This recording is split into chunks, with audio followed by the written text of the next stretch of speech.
Commander Zixtal stood at the observation deck of Proxima Station, his 4 eyes fixed on the dark expanse of space before him. The massive station, once a symbol of the Galactic Coalition's strength, now felt like a fragile bubble waiting to burst. Emergency lights cast a red glow across the command center, matching the countless warning signals flashing across the monitors.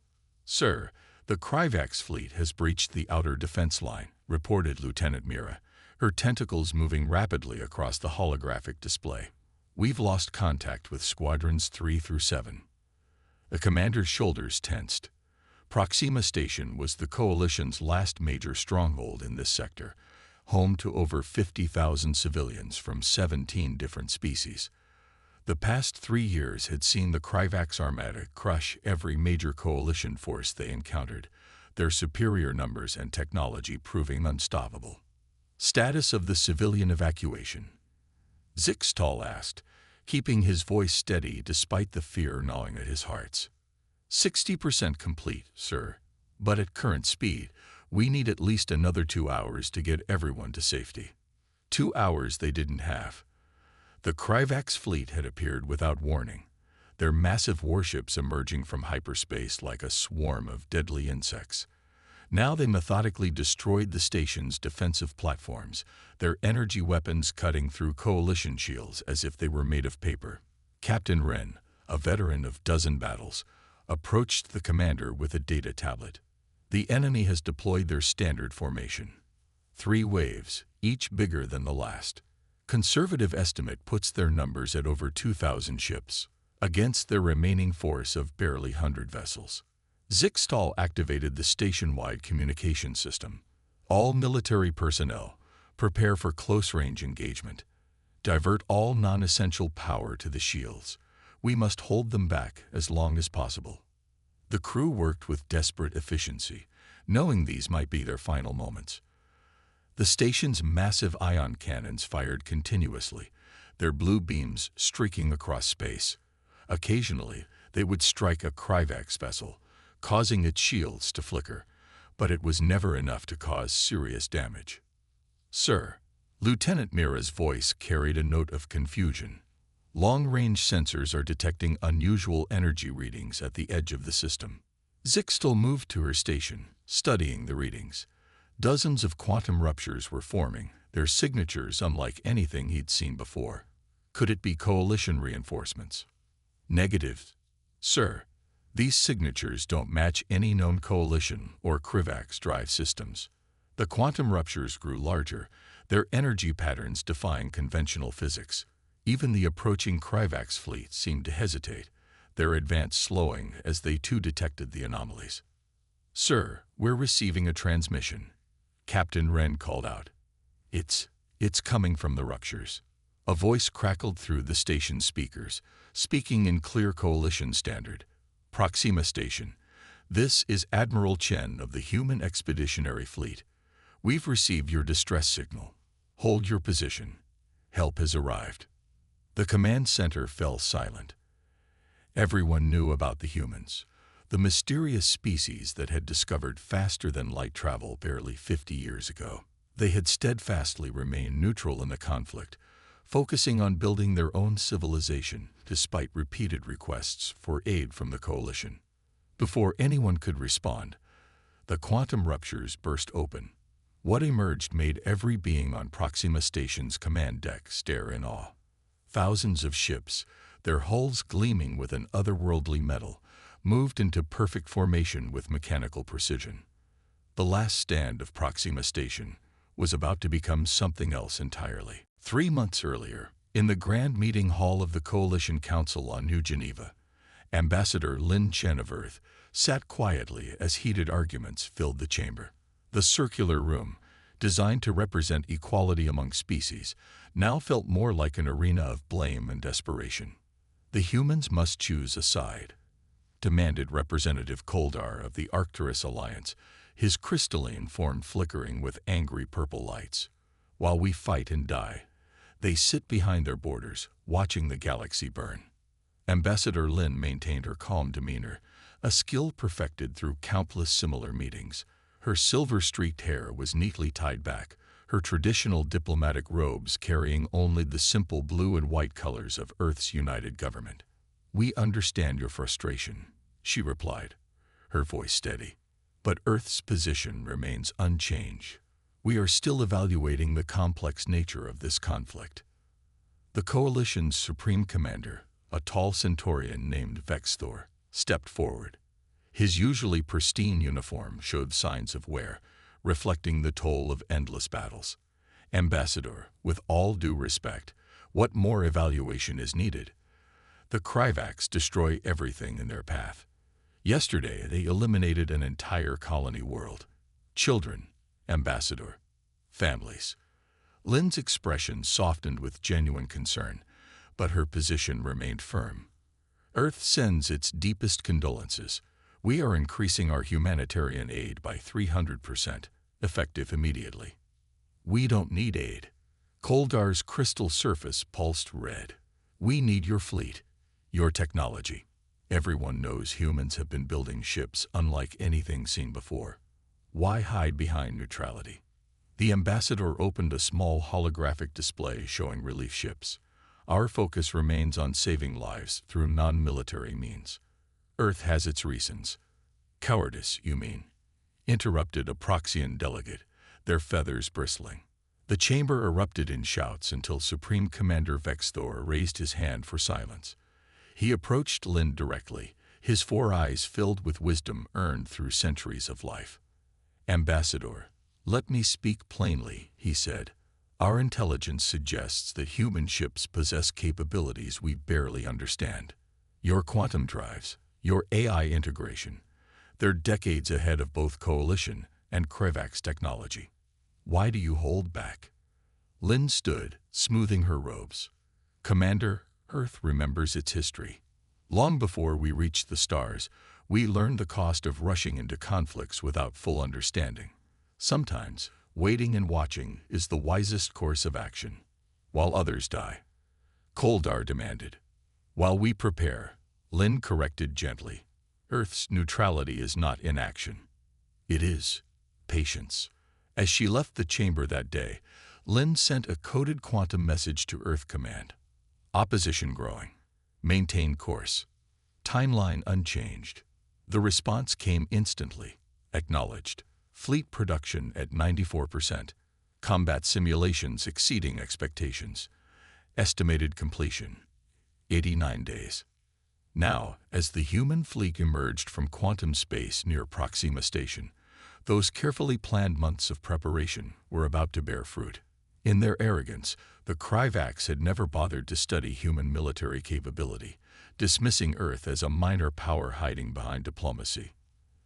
They never asked why humans always seemed to be watching their battles, gathering data. They never questioned why human aid ships arrived so quickly after every conflict, mapping debris fields and scanning weapon signatures. They never wondered why Earth's diplomatic corps worked so hard to appear harmless. The galaxy was about to learn that human patience wasn't a sign of weakness. It was a strategy. Admiral Sarah Chen stood on the bridge of the EFS Humanity's Dawn, her flagship's quantum sensors painting a clear picture of the battlefield ahead. The human fleet had emerged perfectly positioned, their ships arranged in a 3-dimensional pattern that looked random to untrained eyes, but followed precise mathematical formulas. "All ships report ready, Admiral," announced Captain Rodriguez from his station. The bridge crew worked with quiet efficiency, their movements enhanced by neural interfaces that connected them directly to their ship systems. Combat eye networks are synchronized and running at optimal capacity. The Kryvax fleet had paused their assault on Proxima Station, turning their attention to the newcomers. Their massive warships, each nearly twice the size of the largest human vessel, began to reposition themselves.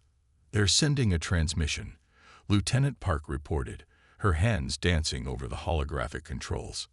"Audio only." A harsh, mechanical voice filled the bridge. "Unknown fleet, this is High Commander Xercath of the Kryvax Dominion. Your arrival is noted. Withdraw immediately or be destroyed with the rest of these primitive vessels." Sarah allowed herself a small smile. "Send our response." This is Admiral Chen of the Human Expeditionary Fleet. We are here to assist our coalition allies. You are ordered to cease your attack and withdraw from this sector." Laughter echoed through the speakers, a strange, artificial sound from the Kryvax's vocal synthesizers. "Humans, the neutral observers who hide behind diplomacy, your ships are half the size of our smallest vessels. This will be a short lesson in humility. All ships, activate defensive matrices," Sarah commanded. "Weapons free, but follow engagement protocols exactly as simulated. Let's show them why size isn't everything." The Kryvax ships moved first, their energy weapons charging with familiar green light. The human fleet remained motionless, their hulls beginning to shimmer with a previously unseen type of shield technology. "Enemy firing solution detected," the tactical AI announced. "Impact in 3, 2, 1. The Kryvax weapons fire struck the human shields and simply vanished. No explosion, no energy dispersion, just complete disappearance of the incoming attack. "Phase shift shields functioning at 100% efficiency," reported Captain Rodriguez. "All shots absorbed and converted to power reserves." Now it was humanity's turn. "Launch first wave of strike craft," Sarah ordered. Small, sleek vessels poured from the larger ships, moving with impossible precision. Unlike the rigid formations used by both Coalition and Kryvax forces, human fighters flowed like water, their patterns constantly shifting and adapting. "Quantum torpedoes armed," Tactical announced. "Target solutions computed. Fire." Bright points of light shot from the human ships, seemingly small compared to the massive energy weapons of their opponents. The Kryvax didn't even bother to adjust their shields, expecting these tiny projectiles to be harmless. They were wrong. The quantum torpedoes passed straight through the Kryvax shields as if they weren't there, their warheads detonating in precise locations across the enemy vessels. Secondary explosions bloomed across their hulls as critical systems failed. "Direct hits on all primary targets," Tactical reported. "Enemy shield effectiveness reduced by 60%. Their adaptive systems are attempting to compensate, but our AI is already adjusting our attack patterns." The Kryvax fleet, for the first time in their long campaign of conquest, seemed to hesitate. Their formation wavered as ship after ship reported critical damage from weapons that shouldn't have been able to touch them. "Send another message," Sarah commanded. "Tell them that was just a warning shot. The next wave won't be so gentle." On Proxima Station's command deck, Commander Zixtal watched in awe as the supposedly invincible Kryvax fleet faced something they had never encountered before. An enemy that had completely outmatched them. Captain Rodriguez moved through the command center of the EFS Humanity's Dawn, watching his crew work in perfect harmony with their AI systems. Each operator wore a slim neural band that connected them to their station, their thoughts flowing seamlessly into the ship's systems. "Battle analysis coming in," announced Lieutenant Park, her eyes closed as she processed data through her neural link. "The Kryvax are trying to adapt their shields to our quantum torpedoes, but their technology can't keep up with our real-time adjustments." The main display showed the ongoing battle in perfect clarity. Human ships danced through space like schools of fish, their movements coordinated by advanced AI systems that could predict enemy actions seconds before they happened. Each vessel acted as part of a larger whole, sharing data and adapting strategies instantly. "Show me the neural network status," Rodriguez ordered. A new hologram appeared, displaying thousands of connecting lines between human ships. Each line represented continuous data exchange, creating a living, breathing network that learned and evolved with every passing moment of combat. On the enemy side, the Kryvax fleet struggled to maintain their rigid formations. Their traditional battle tactics, which had proven so effective against the Coalition, failed completely against human warfare doctrine. "Sir," called out Ensign Chen from the tactical station, "the Kryvax are attempting to copy our movement patterns." Rodriguez smiled. "Let them try." Switch to pattern Beta 7. Instantly, the entire human fleet shifted into a new formation. Ships that had been moving in perfect circles suddenly broke into seemingly random directions, but each movement was precisely calculated. The Kryvax ships that had started to mirror their previous pattern found themselves out of position and vulnerable.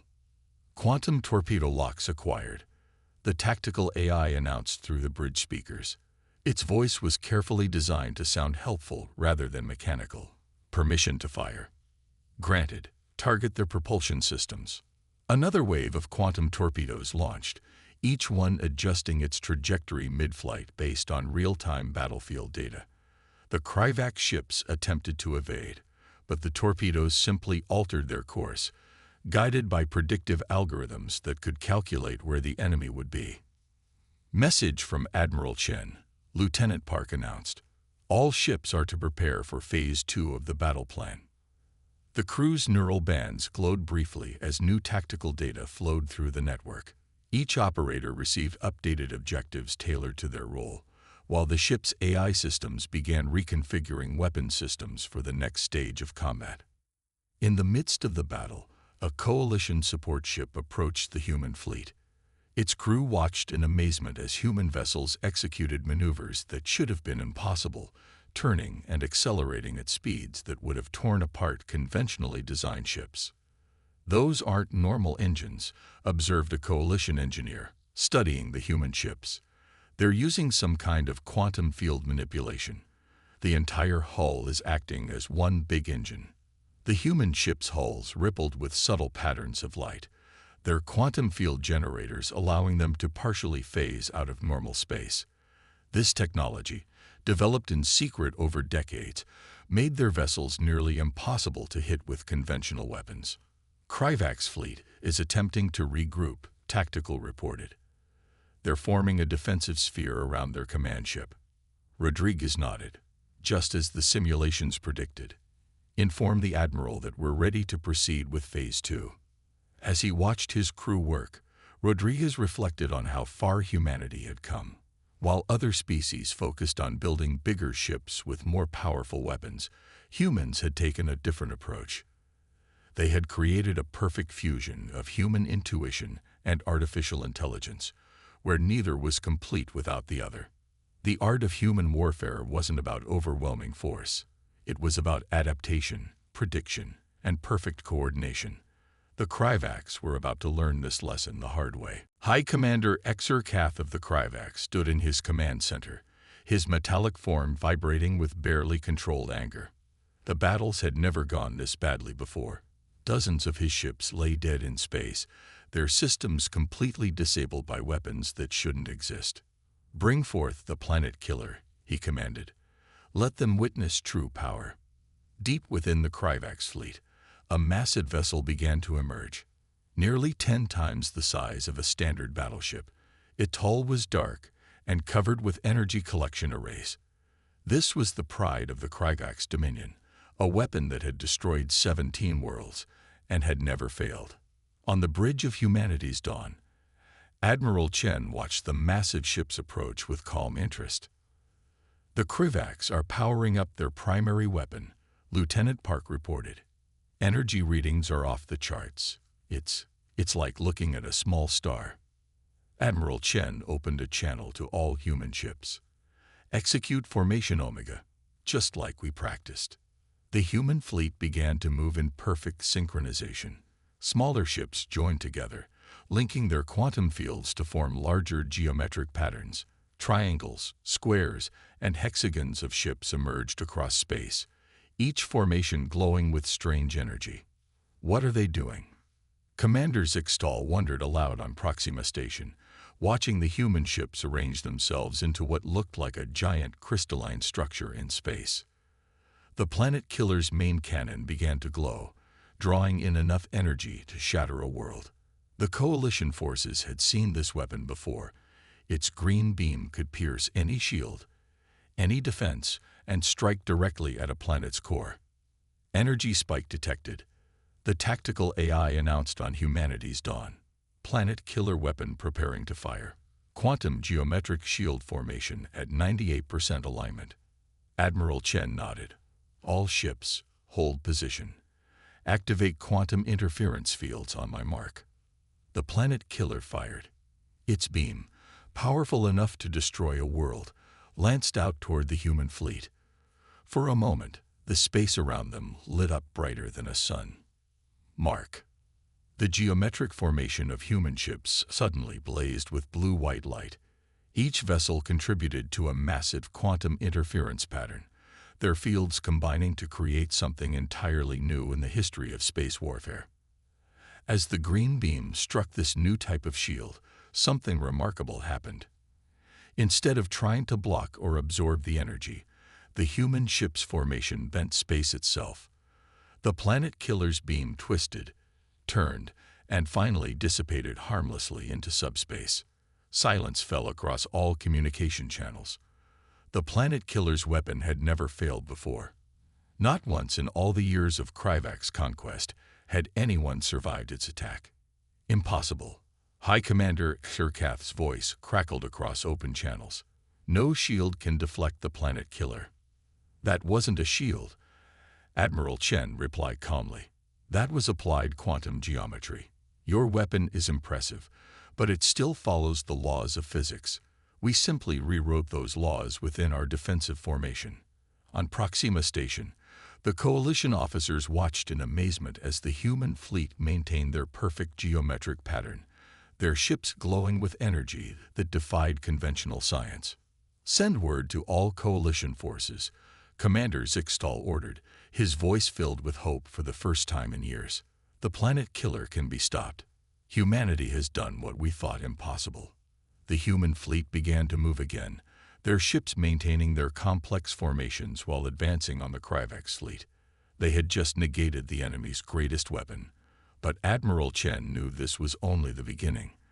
The real demonstration of human military power was about to begin. In the depths of the EFS Humanity's Dawn, a special chamber housed the Strategic Analysis Center. Here, walls of quantum processors worked tirelessly, processing years of collected battle data. Lieutenant Commander Maya Patel stood before the main display, showing the Coalition representatives exactly why humanity had waited so long to join the fight. Every aid mission we sent, she explained, pointing to a map filled with glowing dots, carried advanced sensor arrays.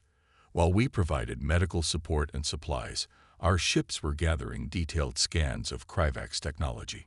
Commander Zixtal, who had been brought aboard from Proxima Station, stared at the data in amazement.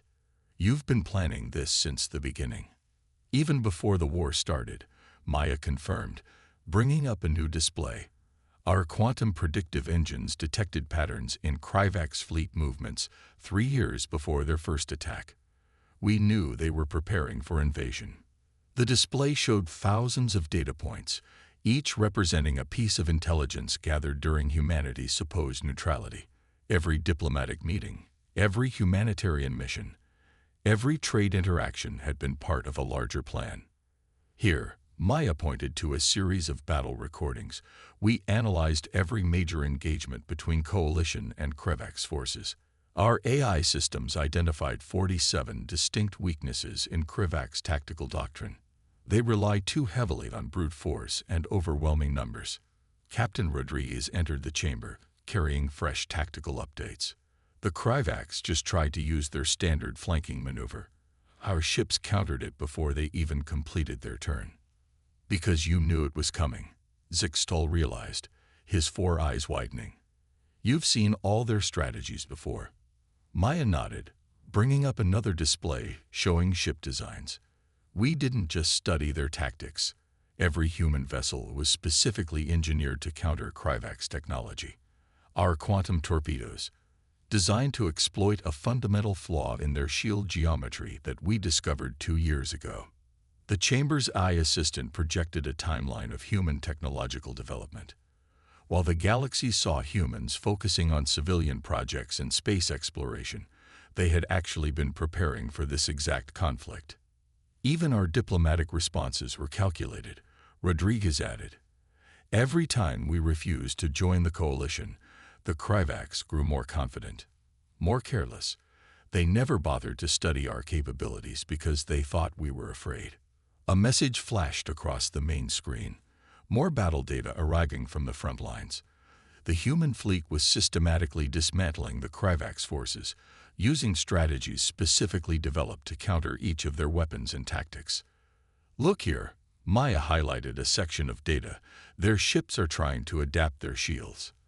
But our AI predicted this response months ago. We have countermeasures ready for every possible adjustment they might make. Commander Zixtel shook his head in disbelief. All this time, while we begged for your help, you were preparing for the perfect moment to strike.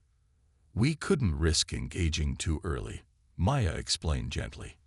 Our models showed that premature intervention would have led to a prolonged war with massive casualties on all sides. By waiting, gathering intelligence, and developing specific countermeasures, we can end this conflict decisively. The display showed the current battle, where human ships moved with purposeful precision, each maneuver calculated years in advance. The price of patience had been high, watching coalition worlds fall while continuing to wait. But the result would be a shorter war with fewer lives lost.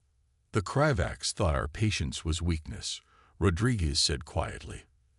They never understood that humans are at their most dangerous when they take their time to prepare. High Commander Xerkath's voice echoed across all communication channels, his usual mechanical confidence replaced by something that sounded almost like fear. We request immediate cessation of hostilities. The Kryvax Dominion offers its surrender. On the bridge of humanity's dawn, Admiral Chen let the words hang in the air for a moment. Her crew watched silently, their neural bands glowing softly as battle data continued to flow through the fleet's network. Open a channel to all ships, Coalition and Kryvax alike, she ordered. The Admiral's voice was calm but carried an edge of steel. This is Admiral Chen. Before we discuss surrender terms, we have something to share. Lieutenant Park activated a special data stream, one that humanity had been collecting for years. Holographic displays across every ship in the system came to life, showing recordings that made even the hardened Coalition veterans gasp. These are feeds from our stealth probes, Chen explained. They've been watching, recording, and transmitting data from deep within Kryvax space for the past 5 years. The recordings showed massive facilities on distant worlds, not military bases, but something far worse. Huge processing centers where captured Coalition civilians were being systematically processed, their genetic material harvested for Kryvax biomechanical experiments. We found 17 such facilities, Chen continued, each one processing thousands of innocent beings. You weren't just fighting a war of conquest, were you, High Commander? This was to be a harvest. Commander Zixtel, still aboard the human flagship, stumbled back in horror. By the ancient stars, we never knew. All those missing colonies. Another recording played, showing Kryvax scientists discussing their plans. Their mechanical voices spoke casually about using Coalition species as raw material for their next phase of evolution. The Kryvax, it seemed, had been planning to upgrade their synthetic bodies using organic components extracted from their victims. Impossible. Xerkath protested. How did you get these recordings? Our security was good, but not good enough, Chen interrupted. Every time we sent aid ships to help survivors of your attacks, we also deployed microscopic quantum probes. They hitched rides on your own ships, transmitted data through subspace channels you never thought to monitor. The human fleet began to move again, but not in attack formation. Instead, they spread out in a pattern that looked almost like a net. Your surrender is noted, High Commander, Chen said, but it's not enough. Lieutenant Park, activate the quantum tracking grid. Suddenly, the space between human ships lit up with webs of energy. The Kryvax watched in growing dread as dozens, then hundreds of hidden bases and facilities began appearing on tactical displays. Their entire hidden infrastructure, carefully concealed throughout Coalition space, was being revealed. We've mapped everything, Chen explained. Every secret base, every hidden facility, every sleeper cell you planted in Coalition territory. Did you really think we spent these years doing nothing? The human fleet's AI network came alive with new targeting solutions, not just for the ships in front of them, but for every Kryvax installation within 50 light years. The war ends today, Admiral Chen declared. Not just here, but everywhere. Humanity will ensure that your ability to harm others is permanently ended. As if to emphasize her point, the first wave of human ships began to disappear into quantum space, heading out to neutralize the newly revealed targets. The Kryvax's careful plans, centuries in the making, were being systematically dismantled by the species they had dismissed as irrelevant.